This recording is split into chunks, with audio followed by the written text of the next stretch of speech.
Derma Q Sculpt 3 Pro is marketed as a beauty device that claims to tighten skin, reduce wrinkles, improve facial contours, and deliver salon-quality results from home. The before and after photos can look impressive, but the real question is, what doesn't the marketing say? Now, to be fair, at-home skincare devices that use technologies like microcurrent LED light or radiofrequency are a legitimate product category.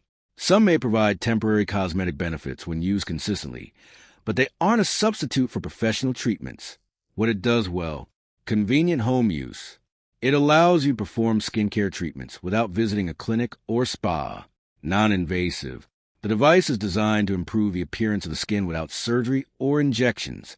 Where the hype falls apart: it's not a facelift. No at-home beauty device can permanently tighten skin or dramatically reshape facial features. Results require consistency. Any visible improvements typically take weeks of regular use and may be subtle. Effects vary between users. Skin type, age, and the condition of your skin all influence the results. So, should you buy the Derma Q Sculpt 3 Pro? Short answer: maybe, if your expectations are realistic. If you're looking for an at-home skincare device to complement your routine, it may be worth considering. But don't expect professional-level cosmetic results from the device alone. Thanks for watching. Don't forget to like and subscribe for more videos.